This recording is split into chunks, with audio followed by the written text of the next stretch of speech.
Let this circle represent $1 million. This is what $10 million would look like. This is what $100 million would look like. And this is what $1 billion would look like.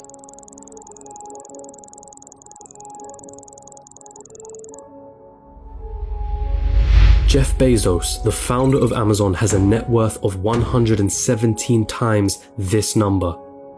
And then there's you.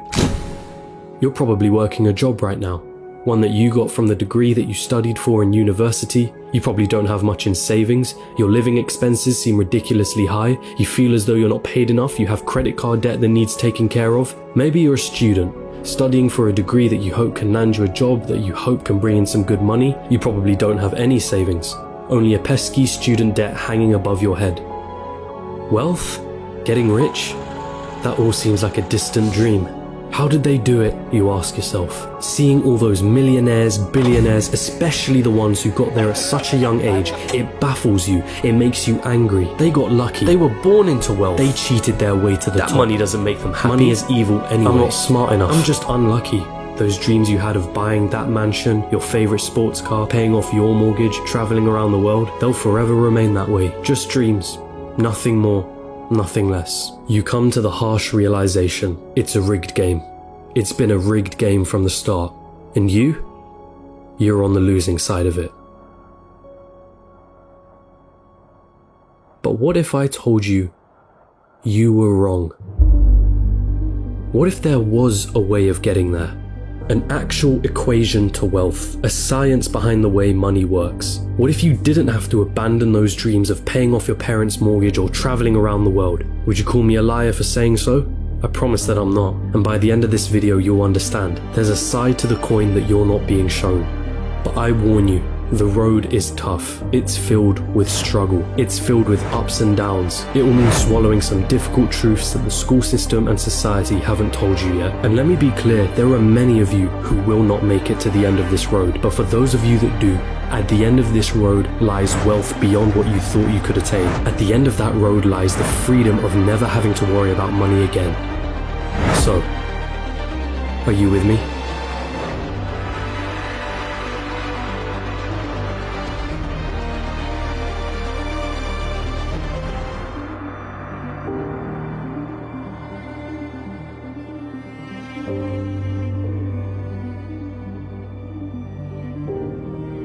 Still with me?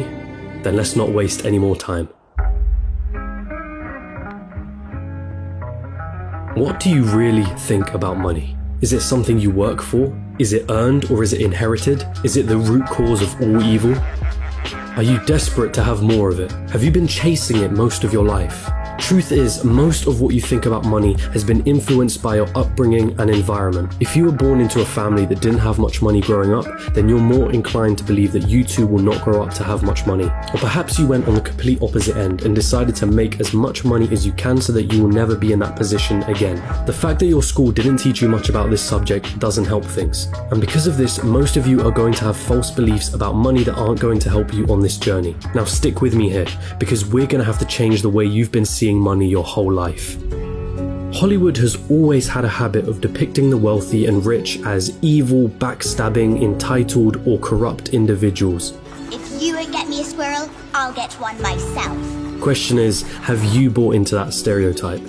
A recent report released by WealthX showed that of the world's ultra-wealthy, those that had a net worth of 30 million or more, 68% of them were self-made. And it seems like every other study backs up this conclusion. Warren Buffett? Self-made billionaire. Howard Schultz? Born in poverty. Oprah Winfrey? Born in poverty. Jeff Bezos? Self-made billionaire. Elon Musk? Self-made billionaire. Sarah Blakely? Self-made billionaire.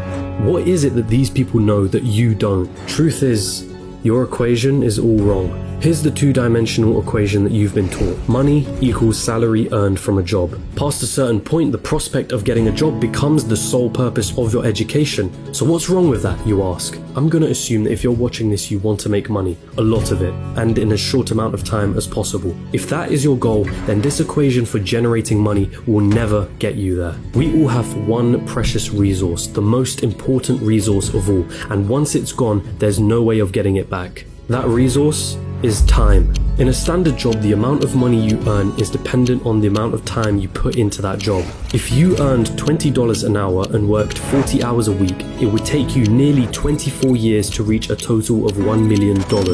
But that is without subtracting any taxes or any expenses that you will incur over 24 years. And let's not forget that inflation would make your $1 million less valuable. The reality is that on a salary of $20 an hour, you can only really be a millionaire at an old age by living frugally. And most of that precious resource known as time has slipped through your fingers. You traded all that time for money, and it wasn't even a substantial amount either.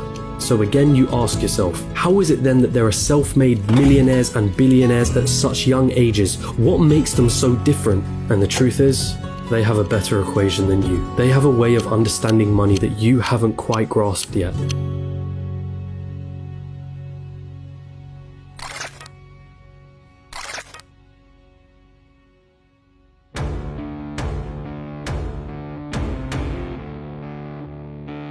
Pay very close attention now. Stop chasing money.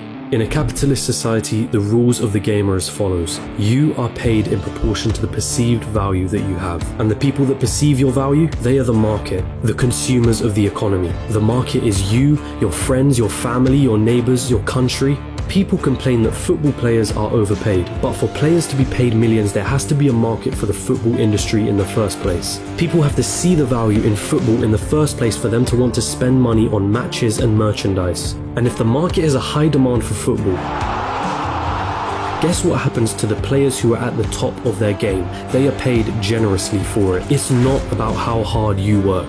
The cleaner that's sweating and tiring himself out every day is paid far less than the accountant sitting behind a desk. Why? Because the market perceives the value of what the cleaner does to be far less than the accountant. As harsh as it may sound, the cleaner can be replaced by anybody. It isn't difficult to learn how to do his job, and therefore the market will not pay him more than the accountant, the guy who spent years studying numbers, the guy who has saved his clients thousands on their taxes. But even so, we just discussed how getting a job isn't the right equation to amassing a great amount of wealth in a shorter period of time. So then how can we increase our perceived value? What is it about people like Elon Musk or Jeff Bezos that makes their perceived value so high? The first step to this equation of wealth is quite simple. If you want money, solve problems. If you take a second to digest this statement, you'll realize that just about all money runs from this basic premise. If it solves a problem, money will be thrown at it. If it's $1 million problem, then the solution will make you millions. If it's $1 billion problem, then the solution will make you billions. Think about all the problems that a site like Amazon solves. The hassle of going to a store, the hassle of having to wait weeks for a delivery, cheaper prices, and so on. Not to mention all the other companies that Amazon owns and the problems that those companies solve. Jeff Bezos helped solve $1 billion problem and was rewarded favorably for doing so. I see what you did. If you've been chasing money, then you've been doing it all wrong. It sounds almost paradoxical, but if you want money, it isn't money that you should be looking for. You should be looking for problems, and more importantly, solutions to those problems. And once you've found that solution, make a business around it. Wait, so that's it? Just solve problems and money will appear? So I'm gonna have to create the next Amazon for me to be rich, or the next Facebook or Google? You've gotta be kidding me, right? I don't even know how to code. I don't even have the money to start something of that scale. Hold on. You're once more going into old patterns of thinking. Start with a problem. Always start with a problem. Listen to the market around you. What are people saying they don't like?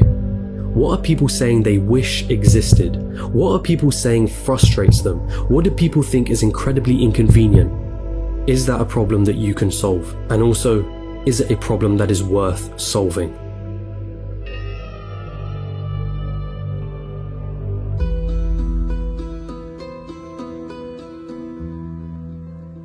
The final step of this equation to wealth is finding a scalable solution to the problem. Your solution needs to affect a magnitude of people.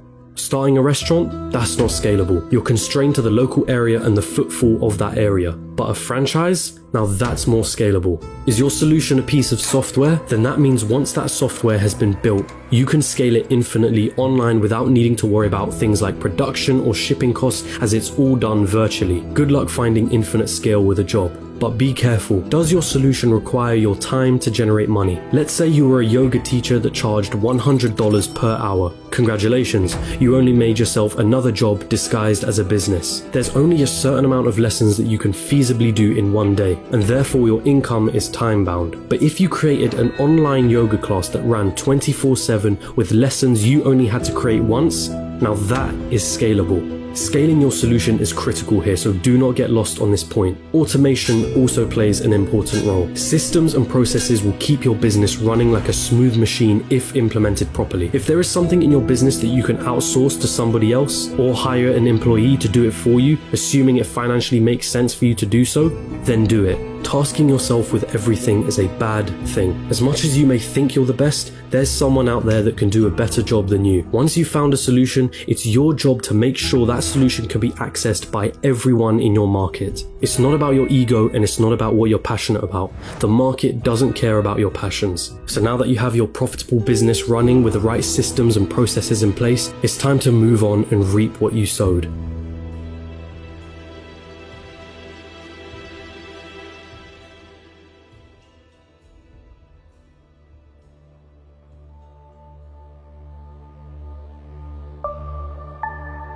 There are two likely paths you're going to face at this point. You either continue your business or cash in and sell it. This is the acquisition, the moment someone buys the solution that you spent years building a business around.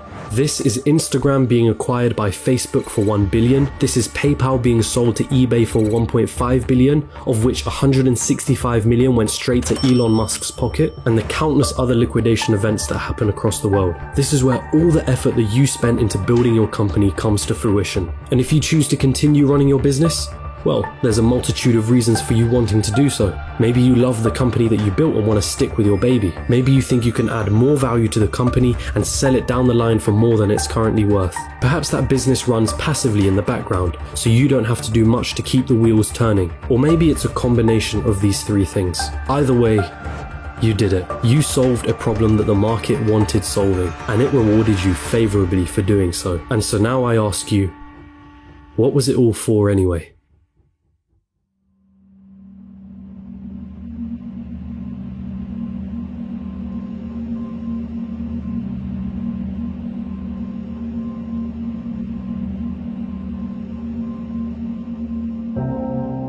For most of you, it was never about the money. Money is just a piece of paper, a number on a screen. Its value is only backed up by our belief in its value. From the very start, this was never about the money. Paying off the mortgage, buying your dream car, traveling around the world, never having to worry about your financial situation, it's the freedom that you were looking for. Your destination wasn't anything monetary related. It was a feeling, a sensation, the ability to do what you want whenever you wanted without ever having to cast a thought towards, can I afford this? Have I used up all my holidays for the year? How am I going to pay the rent? Will I be able to live off my pension? What dreams will I have to sacrifice because I can't afford to pursue them? The most important lesson from this video was never about the nature of money. It was about the one valuable resource that we all have, the one resource we will never be able to reclaim: time.